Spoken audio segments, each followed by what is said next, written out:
What is going on, everybody, and welcome back to the Dunkel Production Podcast. You guys already know the freaking deal. We're back at it again with another big-time guest, a man named Kenneth, who is the host of the Shoot Basketball Podcast, co-host of Breaking the Game with Stephen Gillespie, I believe is how you say his name, and then head writer for Off the Ball Network, co-host of Bets on Bets for Off the Ball Network. You can follow my guy at ShootersPod on, I believe that's all social medias. And welcome, Kenneth, the all-around stud that you are. Hope you're having a good day, Kenneth. How you doing, man? How you been? Doing well, man. I love the introduction. As you said, you bring the energy here, and I can feel it already oozing out of this show. So I'm super excited to be here. We're gonna chat some hoops, some NFL. I'm super jazzed for this, man. It's gonna be a ton of fun. So, Kenneth, let's jump right into it. Now, you released your big board. Now, I've been following a whole lot of college basketball this year, but I just want you to take us a little bit through that process, how you come up with your rankings, how you come up with what player goes where, all that good stuff. What are some things that you look for as well, like on film? Because I know you do a lot of film scouting and watching of the games. Yeah, I mean, a lot of it, like you rely a lot on some of the bigger experts as well. Like I'm keeping an eye on what Chad Ford's doing. I'm keeping an eye, even guys that are own network, like we're talking about Steven and Chris. They're keeping an eye on things Erson as well. So I'm reading these all the time. Like I'm tuned into Substack. I'm reading a lot of these articles that people like Draft Deeper are putting out, and so I'm reading a lot of what they're doing, and then I'm putting into context of what I value when it comes to college basketball because to me, there's a lot of players that you look at, and college numbers don't necessarily reflect how they're going to be as a pro. Because when you look at a guy like Scotty Barnes last year, who averages like 10, 4, and 4 at Florida State, and you're like, oh, okay, like the numbers don't look great, but the film, that's where you see it. And you also have to put into context, like, the system that he's in. Like Florida State loves to go 8, 9, 10 guys deep. Like they run a deep rotation. So means less minutes for them. And so, I look at all that stuff. Like there's some guys on my big board that they're averaging 20 plus points in college basketball this year, and I have them in the second round because to me it's very, I shouldn't say easy, but you have to provide some context to it. Being a 20-point scorer in college is fine, but then you get to the pros and it's a lot different because you're probably getting asked to go to a team where they don't need a 20-point scorer. Like almost every Mhm. NBA team has a 20-point scorer on their team. So that's where I look at things like that. Like a guy like JJ Redick averages 26 a game in college, goes to the pros, he can barely crack a spot on the roster for a few years, ends up being a 15-year veteran because he honed his craft. But so when I looked at my big board, like number one, I had Paolo Banchero. I think he's the consensus number one right now because he reminds me a lot of a guy who was at Duke a few years ago, and Jason Tatum, just in the way that he plays the game, his size, his frame, all that stuff. A lot of what I look at is, okay, how NBA ready are they now? Maybe not necessarily from a skill perspective, but like body type. Like you're looking at, okay, if a guy's like 175, he needs to get in the weight room for a couple years. I don't care what your size is. You got to get in the weight room in order to handle that NBA physicality. Not everyone can be Trey Young. But then also height wise, like if a guy's undersized, okay, what does he do well that could translate to the next level? Because we've seen few guys at like a 5'9" stature, let's say, go into the NBA and contribute. So what does he do differently than a lot of other guys his size? What does he do better than the guys that are slightly taller than him? So those are a lot of things that I pour into it. I've got guys like Chet Holmgren at the top, just like everybody else, because Chet's a shot blocker and he's also hitting threes, which, like, when you think of today's NBA, when you think of 7-footers, a lot of them have to be able to step out and hit those 3-point shots. And yeah, it's going to take more time to develop a more consistent 3-pointer for Chet, but all of the skills and the intangibles that he has are why he's considered such a highly touted prospect. So, I mean, there's a lot that goes into it. Like, big boards are forever changing. I even put on my big board, look, the big board that I have right now, 6 months from now, is probably going to be unrecognizable. Outside of maybe the few guys at the top, it's going to be pretty unrecognizable by then. So there's a lot that goes into it, but it's so much fun to do. I love breaking down tape and seeing who can I compare this guy to? Like who does this guy remind me of? That to me is the fun part about it. I love that, Kenneth, and that's great insight for everybody watching right now. And I will be sure to have that link down below. I believe that is on the Off the Ball Network YouTube as well as in article form as well. So I'll be sure to link both of those down below. But Kenneth, let's jump into some NBA hoops now.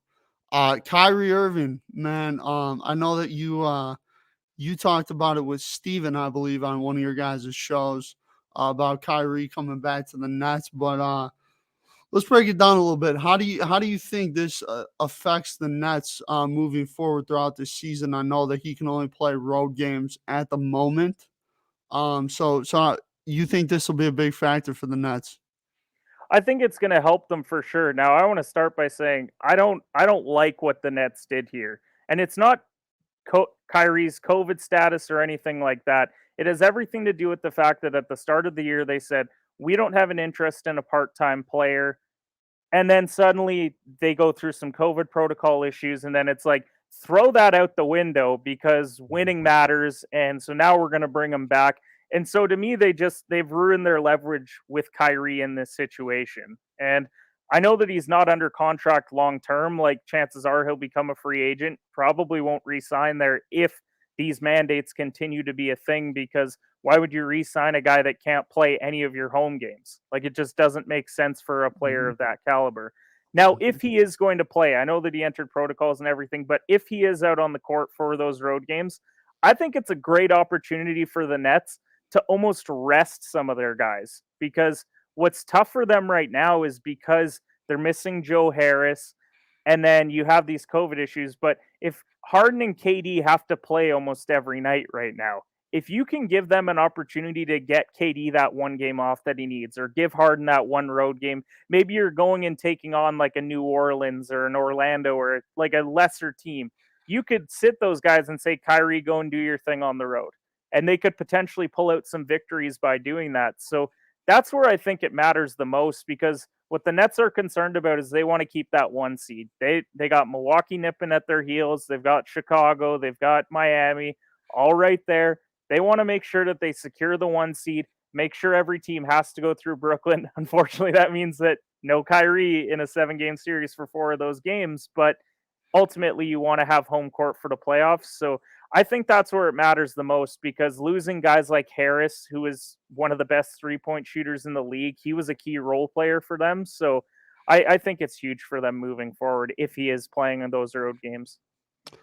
Yeah, I'm kind of torn. So, when this news first broke, I wasn't shocked, given, like you said, the injuries and all the players that the Nets have that are in the COVID protocols and all that. But I think for me, like how the Nets made it sound early in the year, I really agree with you. Like they made it seem like they were really not interested in a part-time player.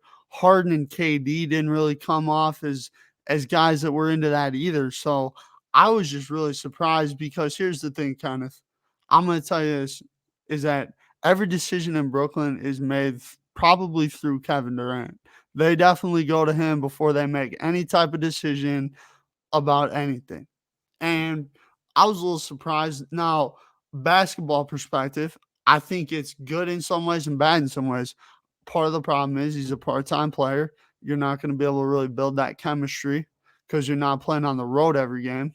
It's just not how the schedule works.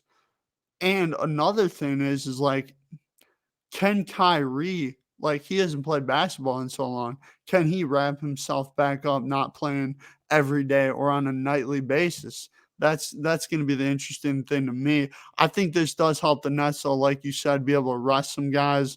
Give KD and Harden, they don't have to play an insane amount of minutes. You know what I mean? That's the big thing for them. I mean, that's the issue as well. Like you talked about the fact that he hasn't played basketball in a while. Well, if you're going home away, like how do you build that chemistry, and how do you actually get back into the flow of things? So they're going to use him for like a 4-game road trip, probably in January, which good for them. And the other thing is like New York isn't the only place that might have these mandates in place. So like you could have a 4-game road trip, suddenly you also have to go play the Knicks. Okay, well, he has to sit out that game as well because it's still right there. Like, so that's the issue that I think they're going to run into. And yeah, I 100% agree that I think when Kevin Durant went there, ownership said you're going to have a big say in what we do moving forward, because the Nets haven't really had a culture like for a long time. Like, yeah, they had that one year where they went to the playoffs with like Russell and Dinwiddie, and that was fun and all. But prior to that, it was like the Paul Pierce and Darren Williams Nets, where they like off-sailed the entire future to not do anything. And now they have this GM and they bring in a first-time head coach. So yeah, they haven't really established that culture yet in Brooklyn. And I think that this actually hurts their culture, the fact that they threw it out the window and said, all right, fine, Kyrie, you can play on the road. Like I just think it's a bad look for them overall. And I think it doesn't help them moving forward. No, I would agree, and to your point about those Nets teams, I mean, they ran into one of the greatest basketball players, if Yep. not the greatest basketball player of all time, in LeBron, when he was at the peak of his powers. And everybody on this show that has watched the show knows where I stand on the GOAT debate.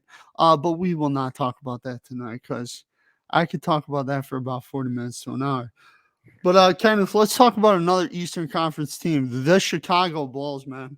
This team has kind of taken the NBA by storm a little bit this year. I think a lot of people thought they were going to be good.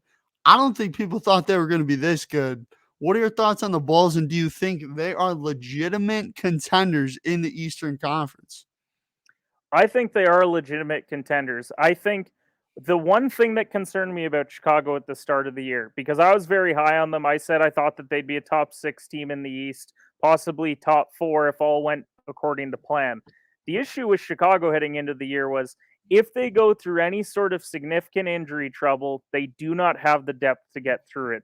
And in the COVID shortened season, like the COVID issues that we've had, I mean, they've actually done fairly well throughout all of this, which has surprised me, because once you get into that bench, like they lost Williams for the year, so that was tough.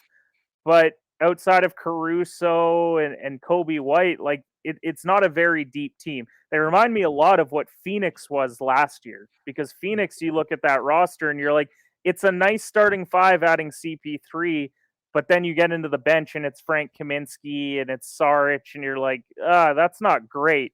But they also were very healthy throughout the year, and that's Phoenix was probably the healthiest team in basketball last year.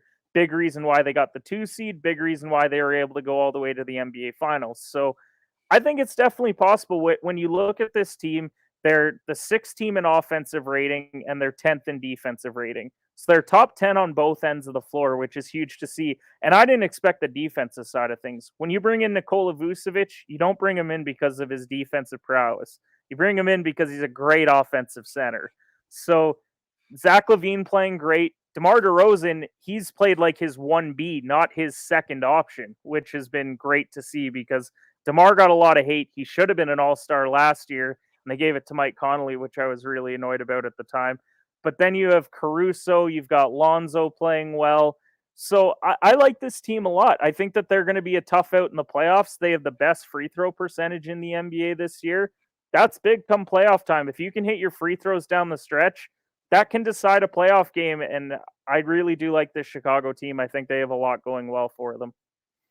Yeah, I was one of the people that was really high on the Bulls heading into the year. I think I had them third or fourth in the East in my predictions video for the NBA season. So I knew they'd be good. I just thought like they had a lot of guys that are somewhat underappreciated in the NBA, which I think are pretty good. And DeRozan, Lonzo, Caruso. I mean, you're seeing what an impact this dude has had.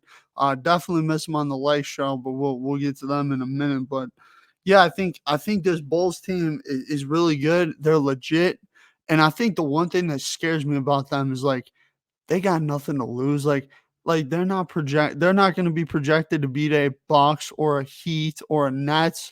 They're not. Like they go into that series and be like, all right, guys, we got nothing to lose. Let's just play our butts off and see what happens. And I mean, they could give Milwaukee, the Nets, Miami a 7-game series, possibly even win it. So I think this Bulls team is legit. I love Billy Donovan, their coach. I think he's a guy that really made a great transition from college ball to the NBA. We don't always see that a lot, Kenneth, with these college coaches moving to the major leagues. Obviously Urban Meyer, we all know how that situation went. And guys that have went from college to NBA before have not had great success. So you look at Rick Pitino, you look at John Calipari, like some of the best college coaches in all of college basketball now or 10 years ago, and they couldn't make it happen at the NBA level. What I think makes Chicago really scary as well is that, Vucevic has been to the playoffs. We look at Caruso, he's an NBA champion. And DeMar DeRozan, let's not forget, year after year with the Raptors was going long series and like going up against LeBron and losing because it's LeBron freaking James. Like those were good Raptors teams that he was on with Kyle Lowry. So I don't see a lot of playoff inexperience here outside of Levine. And I think his numbers are going to go up in the playoffs because I think he's just one of those guys that's going to be a superstar in the NBA for quite a while. And so that's why I think they are such a tough out. You talked about them being like nothing to lose. Definitely. Like if they do secure a top 4 seed, like whoever is 5 through 8 that gets them, boy, that is going to be an absolute battle. Like if it's Philadelphia, if it's Boston, if it's like so many teams that could be there, good luck beating Chicago in a 7-game series. And even looking past the first round, if Milwaukee or Brooklyn has to run into this team, that's going to be tough because we've seen Chicago beat quality teams this year already. I think a big reason why people thought that it would take them more time is because there was so many moving pieces. Like maybe it takes a bit for them to gel, but I think there's a lot of guys on this team with chips on their shoulders that had a lot to prove, and they're showing it this year. Kenneth, I completely agree. Let's move on to the Lakers, Kenneth, my favorite basketball team. Man, Kenneth, I say here, and I've been thinking to myself all year, all right, LeBron James, he's running this team. They're going to figure it out. I just keep thinking that in my mind. But I watch these games. AD's hurt. I don't know. Can they be fixed, Kenneth? Can they be fixed is the question. I think the only way to fix them is if Le GM comes out.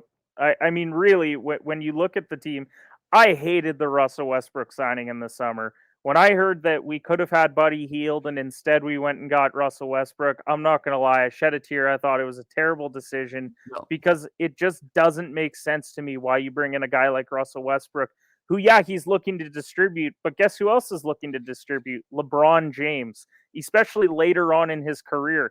I think he wants to be the distributor. I think he wants to be the guy that gets 10 assists and makes everyone else around him better. How do you do that when you have Russell Westbrook there? Because you can't hit him for open shots because he doesn't hit open shots. So that's why I didn't like the Westbrook signing in the first place. Also, you look at who they brought in. So some of the noteworthy guys that they bring in, Carmelo Anthony, he's shooting 42% on the year.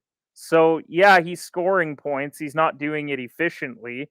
You've got Malik Monk's been fine at a 44%. Ellington, who's supposed to be a knockdown three-point shooter, he's shooting 39% from the field on the year. So all these, like we talked about the shooting and all the shooting that they added, Kent Bazemore, 33%. Horton Tucker, 40%. Russ, 45%. We just have a lot of inefficient shooters on this team where some nights it looks really good because when you have guys that can knock down shots, sometimes they're going to fall. But for the most part, they haven't this year because the Lakers, I was actually surprised. Their defensive rating is up to being 7th again in the league this year. So I thought, well, maybe it's a defensive issue. Offensively, they're 24th in offensive rating, and they have the 3rd highest turnovers per game. Now, you knew the turnovers would go up with Russ going there, but going up that much, I mean, I really do think that they have to make a move, and I think the only move they can make is Russell Westbrook. But what's the market like? Like who's really wanting to take on Russell Westbrook at this juncture, having seen that he doesn't really work with many teams? Like you could say it worked in Washington because they got to the play-in game last year in the playoffs, but that's a team that should have more wins if Russ is playing like MVP Russ, right?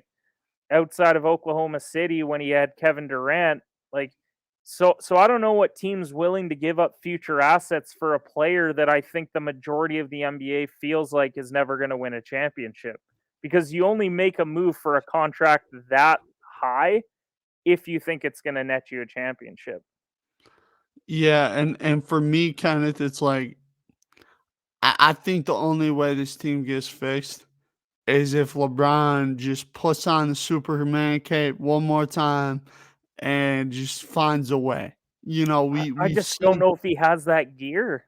Like he's shown flashes, but like, man, we're asking a lot of a guy that went through injuries last year, and he already missed some time early this year. Like, Yeah, I said this on my show a little while ago. This Lakers team is starting to feel like that 03-04 Lakers team. The one that had Kobe, Shaq, and then they brought in Malone and Peyton. And yeah, they went to the NBA finals, but it just wasn't a great fit. And unfortunately, I think the West is just that much better this year. Like, Utah went and re-upped by adding some veteran guys in like Rudy Gay and Hassan Whiteside. We're talking about Phoenix, who has more depth than they did last year. Like, so this is what concerns me about the Lakers right now, is that they have to go out and make a move, because I mhm, think if they don't, like, this is also very reminiscent of that Cavs team where they brought in all these pieces that LeBron wanted there, and then they realized, oh my God, these are all a bunch of pieces for a different puzzle. Like, it doesn't fit. And so what yeah, did they do? They had to go out and make some moves in order to make it work. Unfortunately, we don't have that LeBron on this Lakers team where he can put on yeah. that Superman cape, goes to the finals. Yeah, he loses, but he took them to the finals. I just don't know if he has that gear anymore, which is tough. Yeah, and it's hard for me because Kenneth, I've been a LeBron fan since probably '05, '06 when I was 4 or 5 years old. You know what I mean? Like, um, it's hard, man, because part of me after 2016, I remember after game four, I sat on my couch and I was like so unbelievably upset. And I'm like, we're not gonna, there's no way. And my cousin Alex, who's huge LeBron fan, comes to me and says, the next day we're at a family function. He comes to me and says, Dunkel, Cavs in seven. I'm telling you. I'm like, all right, man. I'm like, I'll believe it. Let's go. Like, I'm in. I'm in this thing with you, and we do it. And it's like in 2018, you don't think they're gonna make there, and they do. It's like I've seen LeBron do this so many times that I'm not ready to bet against him yet. I know he's 37. I know he's played however many years in the league, but Kenneth, I mean, if you looked at his numbers, like he's playing They're good. MVP ball, bro. Like, I mean, for me to sit here now and start down them, it's hard. And here's another thing too. I'll say this: Anthony Davis has to come along with LeBron. If because here's the thing, kind of those two guys are balling. They're the top two of the best three players in every series they play in the West. You know what I mean? It's a fact. Yeah. It's just a fact. So I think that there is time to figure this out. I think the big key is, can AD stay healthy and come along with LeBron? Because if LeBron's doing this, Kenneth, if he's averaging what he's averaging right now throughout the rest of the season, into the playoffs, he turns that up a little bit. This team, I still got hope, and I do agree with you. I think there needs to be a move made. I like a lot of the supporting pieces. Like I like the Mellos and the Dwights and the THTs and the Rondos. I like all those guys. I just don't. I think Russ is the problem, and as much as it pains me to say it, because I'm one of the biggest Russ fans out there. I've kind of like went to war for us because like I've defended him because he's a great dude, and I think he's a good player, and I think he's got potential. I just don't think it's gonna work on this Lakers team, and it'll be really interesting to see. But I think Kenneth, I think LeBron, I deep down in my heart, I think he's gonna put that cape on one more time, and I would not be surprised if the Lakers are hoisting up the Larry O'Brien I in. mean, hey, I'm You know, hopeful as well. Like I'm not writing off this team entirely. Like, Mhm. I do think that the move needs to be made. And Charles Barkley, actually, of all people, made a great point on Pat McAfee's show the other day, where he talked about the issue with this Lakers team is that LeBron's getting older. And what they really needed was Anthony Davis to play like a top 5 player in the league, Mhm. because that's what he's been touted as since he came into the NBA out of Kentucky. Like, live up to those expectations, stay healthy, go out there, perform. Like the regular season isn't where you need LeBron to be, and that's where we're having to rely on him to be right now. Mhm. If Russ and AD could coexist and make it work through the regular season, lock down a top 4 seed. You don't have to be the top seed in the West. Lock down a top 4 seed so you don't have to play road game after road game after road game. Like, get through that first series together at home, and then you can go and beat anyone in their building after that. But Anthony Davis hasn't lived up to that this year. He hasn't been great this year. I think it's well documented that he hasn't been great this year. So yeah, I think he has to live up to what we've been touting him as for a long time. And I think if he does that, then the Lakers do have a shot. Yeah, he's going to be out the next 6 weeks. So I think if anything, you got to use this time where you might lose some games, you might look really bad some nights, but let's start to figure out all the pieces that are here. Like, how does this all fit together? And then when AD comes back, we just plug him in because he's an all NBA caliber player that can fit in around other guys, right? Mhm. So that's where, like, you can't sit there and sulk and say, well, AD's out 6 weeks. Well, you still have basketball games to play. Like it's not a funeral. Like you guys are still out there. Go win some games. Like, are you tired of losing? Are you tired of every time you lose, everyone's talking about it? Because let's face it, no one loves to hate on a franchise more than the Lakers, outside of maybe the Knicks. But it's because the Knicks have just been bad for a long time. But when the Lakers are losing, a lot of people are happy. And I mean, they got to go out and prove it now. Like I think LeBron can put on that Superman cape if he doesn't have to do it for 82 games. Like I think it's just too tough to ask a guy Yeah. that deep into his career that you have to go all 82 games. Like, I don't think that it's possible for him at that juncture. I think you get into a playoff series though, if you have all three of those guys healthy, it's a tough out. Like, people forget last year, AD and LeBron together, they were up on the Suns. They looked really good. AD goes down, series over. Like that's how it played out. And he tried to go later on in the series.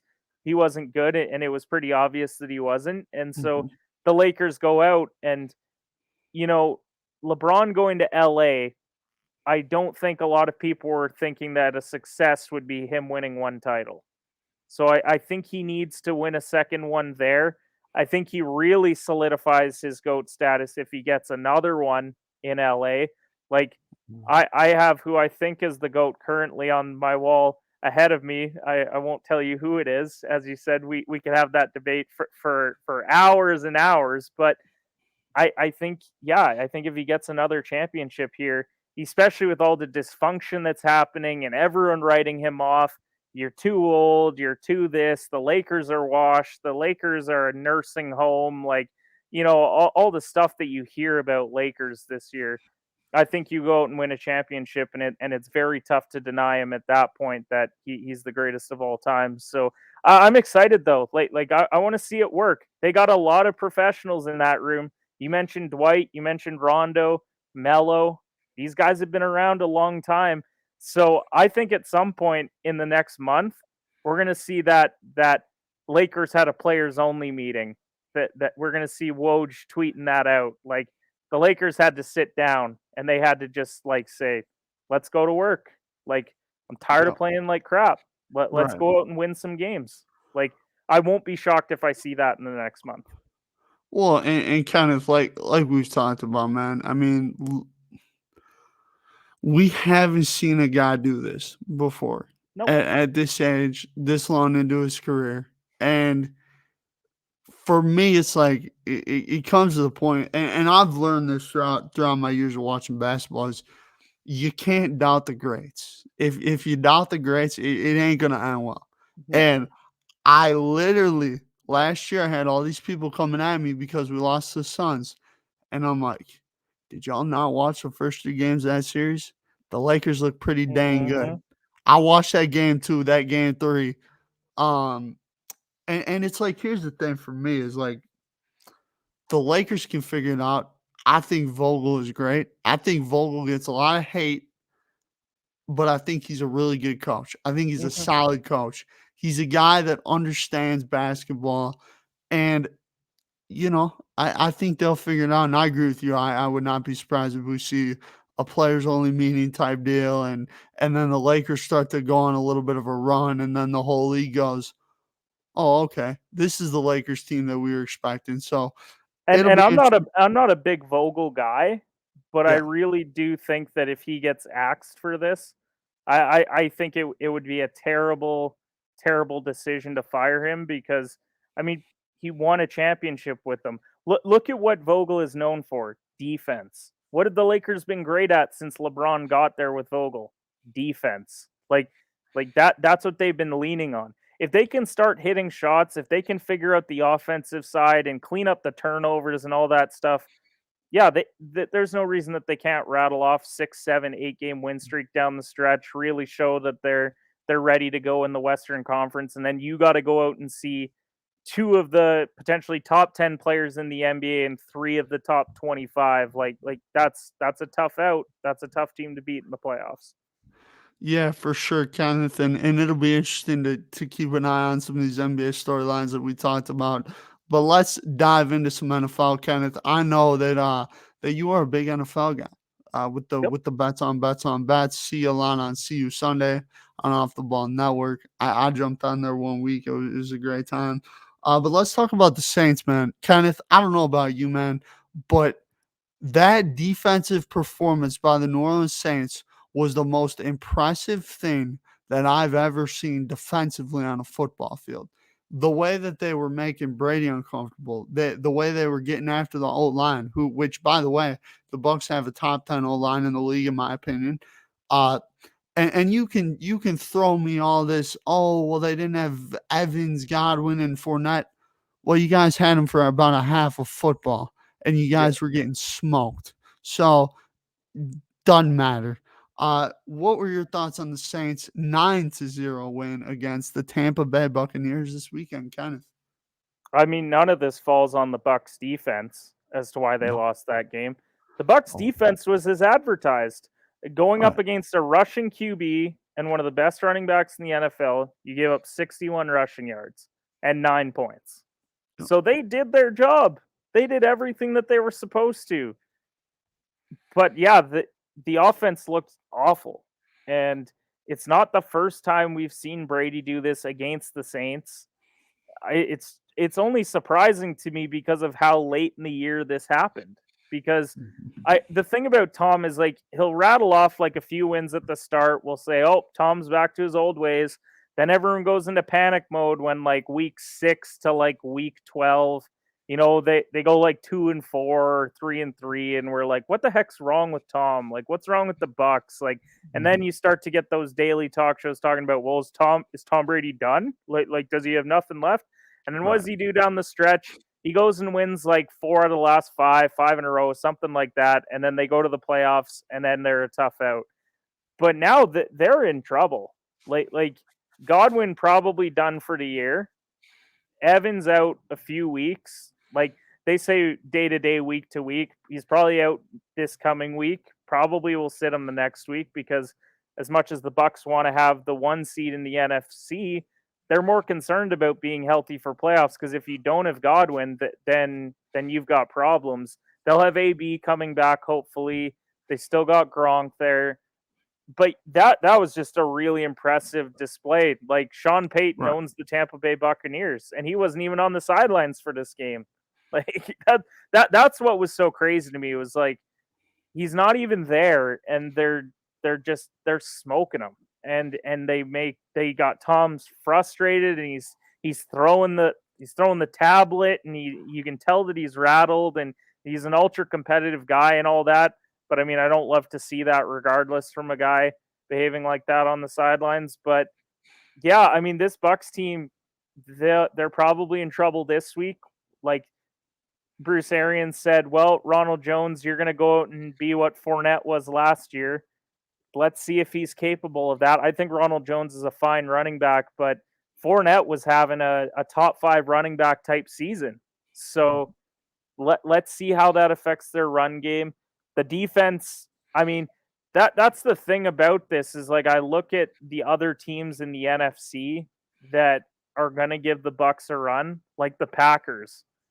Yeah, they have a solid running game, but they've also got that bad man in Aaron Rodgers that he's slinging it all over the field. And if he doesn't have his full complement of weapons in Tampa, then we could see a different NFC championship like we did last year with the Packers coming out on top. I know you love to hear that. You look at Dallas, the offense hasn't looked great in recent weeks, but they've still got weapons from the passing game. They've got the two-headed running attack. They've got Schultz.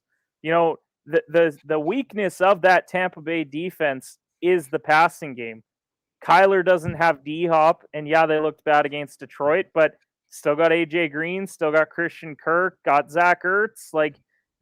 That's a team that has a lot of weapons. And then you get to the Rams, Stafford with OBJ and Cooper Kupp having probably the best wide receiver single season of all time, the way that he's playing. Like, he's got 2 touchdowns tonight. So that's what's concerning to me about Tampa Bay.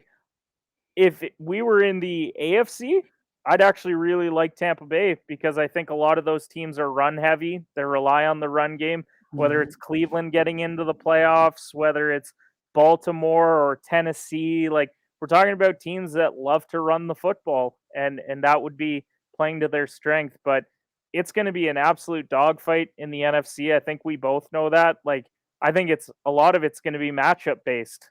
Like, if certain teams see certain teams, then they could get eliminated, and then if they play a different team, then they could absolutely run them out of the building. So, yeah, it's for me at least, this has been one of the most exciting NFL seasons in a long time because we don't see those teams with like 2 losses.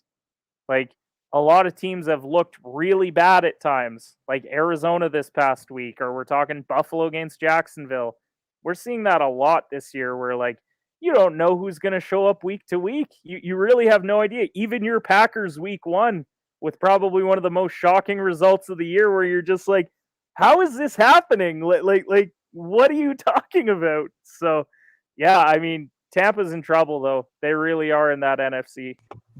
Well, and Kenneth, I mean, you talked about it. They're that Batman, number 1 seed. When things are flowing through Lambeau, it's gonna be tough to go in there and win, no matter who you are. But yeah, I'm concerned about the Bucks for sure. One of my friends, Jake, who actually is one of the 3-headed monsters of this whole podcast operation. 3-headed goat, I should say. That's what Birdbox says. So, but Jake texted me after the game and said the Bucks aren't repeating, and I'm kind of like, dude, you're giving up a little too early on time. I'm like, I know they got a little injuries, I know all this, that, and the other, and he's like, dude, but like that was embarrassing. And I'm like, dude, like the Saints, that game plan, Kenneth, is gonna be sent around the NFL. Like literally. That everybody in their dang mother in the NFL is going to have that film tape. And I'll guarantee you, offense and defensive coordinators or head coaches, all of them are looking at that game film. Like, okay, how do we stop Tom? Because it's like, it was one of the greatest things I've ever seen. And obviously, the Saints right there in the mix with all the 7-7 teams for that final wild card spot in the NFC. But I mean, here's the thing about the Saints. Yeah. If you're some of these other NFC teams, are you not hoping that the Saints get the Bucks again? Like let the team that has gone 4-0 against them the last 2 years go in there and be like, all right, Tom, go and beat them now. Like season's on the line. Like go in and try and beat them, because if we're looking at how all this is playing out, where you've got Tampa as the 3, the Saints, they pick up a win or two down the stretch, they sneak in, end up playing them, like that would be an absolute nightmare. And it's one that we wouldn't even think would be a nightmare because we're like, really, Taysom Hill's going to be the one to beat Tom Brady in the playoffs, or Right. Trevor Siemian. But let's also not forget, who has he lost to in Super Bowls? Nick Foles and Eli Manning, two guys where you're like, what? Like, And really? struggled last year in the wild card against Taylor Heineke. So it seems to be those weird guys that get Brady. It's weird. Um, but yeah, Kenneth, I'm concerned, man, about the Bucks. But again, I said it before the year It's like started. LeBron. It's like LeBron. You cannot sit there and say Right. Tom's done. Well, You can't do it no matter what the scenario, because he's won more with less. Like, right. Well, and here's the thing, Kenneth, is I said before the year, early before the year, I said it was gonna be Packers Bucks again at Lambeau. I said like week 1 Sunday show, I said it. Mid-year, I said it. I'm gonna say it again now. I think it's gonna be that. I'm just not ready to count out time. And here's the thing, Kenneth, I know you're a big Cowboys fan. Um, I love the Cowboys defense. I'm worried about their offense though. I am I too. mean, it's starting to become a little concerning. And that's the thing in the NFC is it's like a lot of these teams have these weird concerns that you just didn't think of. Like, who would have thought coming into the year Dallas would have an issue with offense? Who would have thought who would have thought coming into the year that Green Bay would have an issue with Mason Crosby? Who would have thought coming into the year that the Tampa Bay Buccaneers couldn't defend the pass after being one of the most dominant defenses last season?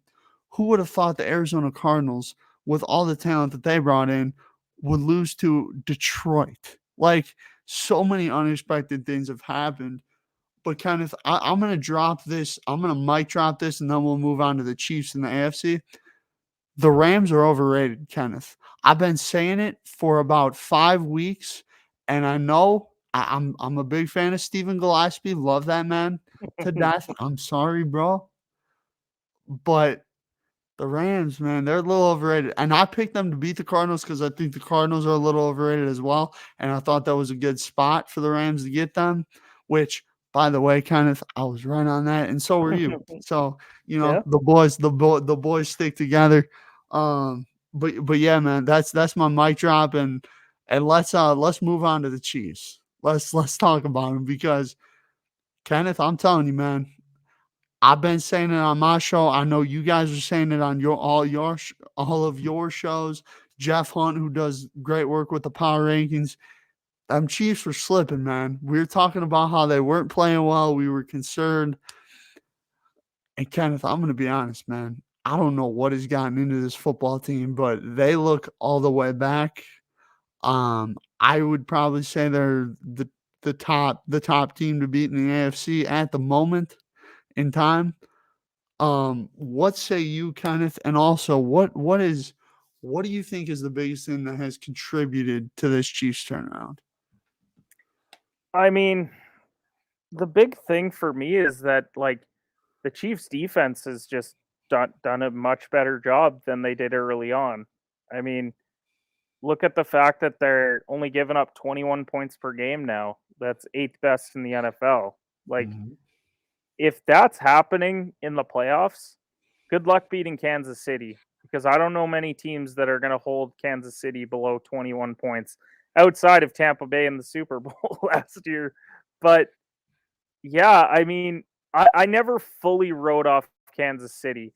I wrote them off as the 1 seed, which clearly I'm wrong on that as of today, judging where they are in the AFC standings. But yeah, this is a scary football team, and I think a big reason why, I think we saw it against the Chargers, where they're getting Travis Kelsey involved again. Like we, especially from like a fantasy perspective, everyone was pissed if they drafted Travis Kelsey in the second round for a number of weeks there, because when you draft Travis Kelsey, you draft him because you think he's going to outscore every other tight end by 5 to 10 points every single week. And then he wasn't doing that. What did we see him do on Thursday night? He had a career high in yards, 2 touchdowns, including the game winner in overtime. So I think they got healthy. Like getting Jones back was big on the defensive side. Getting CEH back too, because I think he does bring that aspect of the offense where Mahomes doesn't have to just chuck it down the field. Like when you're able to dump it off and defenses kind of have to play up a bit. Like without him, they were like, whatever, like we'll let Williams and whoever else run the ball. Like we're not too concerned. And then they can just drop back, and then you can't get Hill over the top. You can't get Kelsey as much involved. So yeah, I think getting healthy's been a big part of it. And I think part of them was just they were on cruise control for a bit, and then it was kind of that moment of like, wait, we got to pick it up, otherwise, like we're in danger of missing the playoffs. Like we went to the AFC Championship 3 straight years and went to the Super Bowl back to back years, and we're in danger of missing the playoffs, having not really lost anyone. And I think they turned it up a notch, and I think that's what all really good teams do. I think we saw Green Bay do it.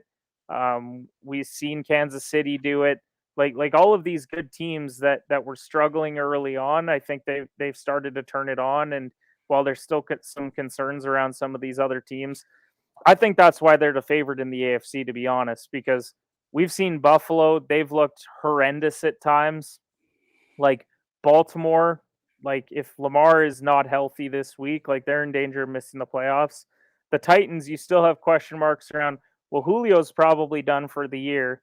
Will they have AJ Brown for playoffs? Will Derrick Henry come back in time to maybe get a game under his belt before they go into the playoffs? Because I don't want Derrick Henry coming back in his first game back as a playoff game. I know how great of a running back he is. He was the best running back in the NFL before he got hurt. But that's a major concern if he's coming back and playing his first game in the postseason. The Chargers have looked really great at times, and then they've looked really bad at times, like one of the worst teams in the NFL some weeks. We talk about some of the other teams that are in the AFC, like you've got the Bengals, who, yeah, they have some weapons. Like we don't even know who's going to be in the playoffs right now, which is what's so crazy about the AFC. And then we talk about the Patriots. Well, Mac Jones didn't look great in his last start. So we're relying on a rookie quarterback to go and beat Patrick Mahomes at Arrowhead, which, hey, if you do that, your stock just rose incredibly, but that's a tall order to go in. I don't care if it's Bill Belichick coaching or Tony Dungy or whoever else you want to have as the head coach in that game. That's a very tough thing to do, to go to Arrowhead. And that's another reason why I think they're the favorite. You got to go through one of the loudest stadiums in the NFL in order to do it. So I think they're the clear-cut favorite in the AFC. Until someone knocks them off, I think you got to have them there, because I don't think any team's really proven that they can do it. The key to beating Kansas City is you got to run the football and you got to control the clock. So you're not giving Mahomes 30, 35 minutes of the clock. That's easier said than done, though.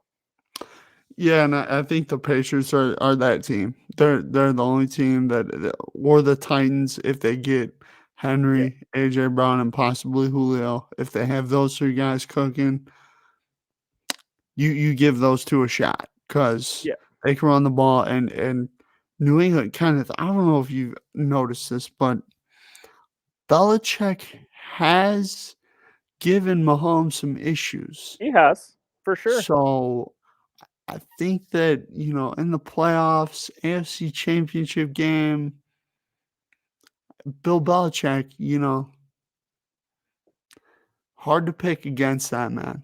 I I Hard I to I just pick want to against. see Mac Jones. Like here's the thing, like because assuming that the Kansas City gets the 1 seed, Patriots end up playing that first weekend in Wild Card Weekend. They're going to get probably the lowest or one of the lowest teams in that wild card scenario. If they get that as a home game and Mac Jones goes out and plays a great game, then I'd be like, ooh, like, but we don't know how he's going to react in his first playoff game. Unfortunately, that's the only concern, because I think New England, they love to run the football. They do a good job of doing that. Their defense creates turnovers. We've seen them shut down teams at times. So, like, we saw them give Tom issues. We saw them give Dallas issues. Like it's a good defense there. Guys like Judon and others. So I want to see Mac in a playoff game first before I'm ready to go that far, because I mean, if he struggles, it doesn't matter what build game plans, because I think they would be in trouble in that regard. Tennessee, yeah, that's a concern. Like you get healthy Derrick Henry. To be honest, even if you get the Colts in there, like you get Jonathan Taylor going, you get him having 150, 200-yard day, like because that's how you beat them. Like Cleveland, the reason why I wouldn't put them there is because while I love Chubb and Hunt, who's going to be in at quarterback? Like if Baker's there, like can he make throws? I don't think that he can. So that would be my concern. I have more faith in Mac Jones making a throw that I need for a game than I have in Baker. Like that would be my mic drop take, would be like Mac Jones. I've seen him make some throws this year where I'm like, man, that guy looks like a veteran quarterback. And I've seen some very bad throws from Baker this year where you're like, how did he miss that guy? How do you not complete that pass? Like, so that would be my concern with them. Kenneth, I'm gonna throw out a team. They play this weekend, the Steelers and the Chiefs.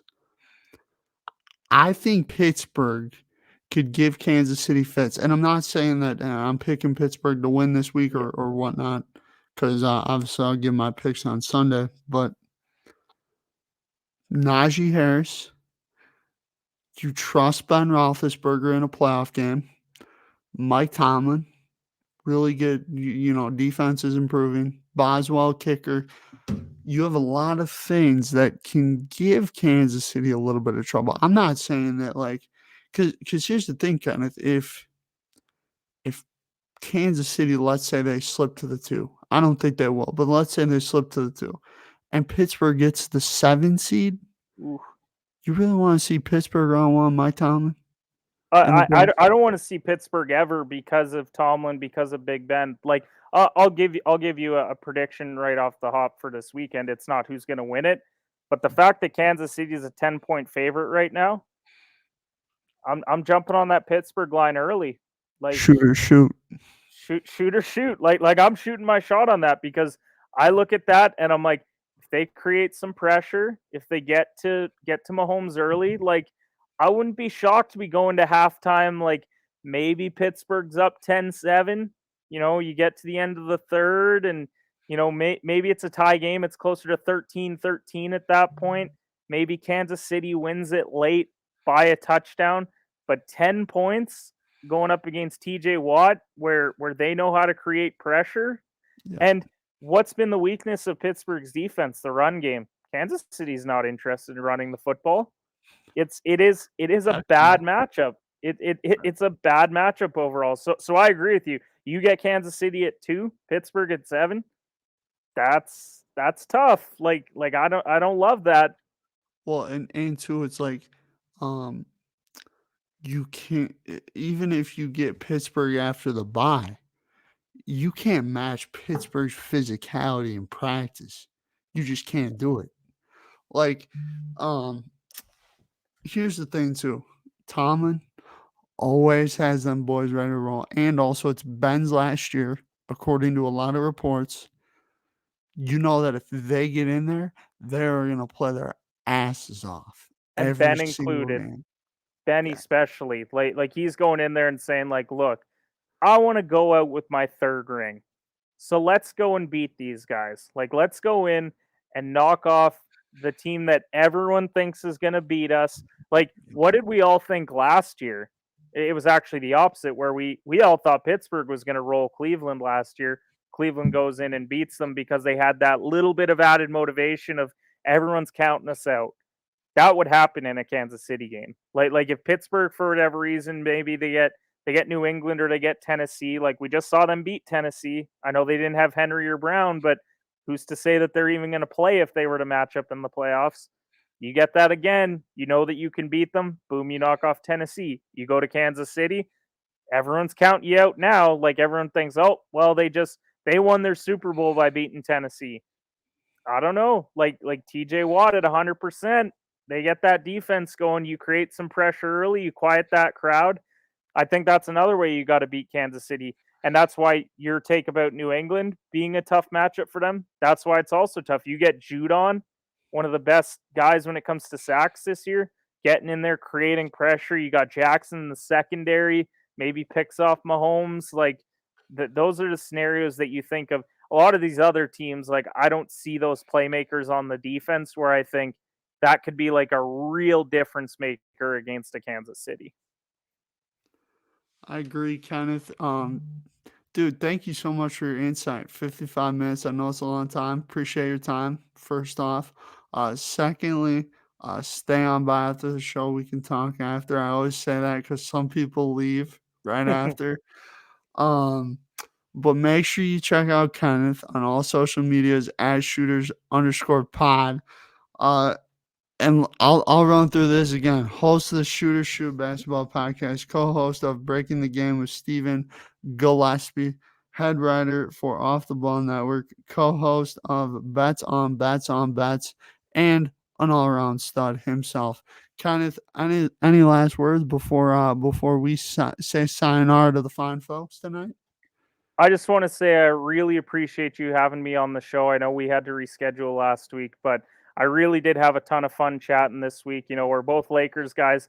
Also, the Packers are close to my heart because the closest person to my heart, Victoria, my fiance, she's a diehard Packers fan. So it's definitely a team that I always keep an eye on. My brother-in-law, my sister, they're Packers fans, so I know all about the fan base and everything. So I've really appreciated everything that you've contributed to the network in that regard, and all the great things that you do over here at Dunkel Productions. So thanks so much for having me on, man. Really appreciate it.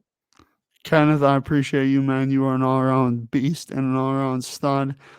Fellas, everybody watching, thank you for watching. Keep making every freaking moment matter. That's the motto of the channel. You guys know it. Keep chasing greatness out there. Keep living life. Happy holidays as well. I know it's the holiday season. Kenneth, happy holidays to you as well, my guy. And y'all have a great night. And LeBron James is the great.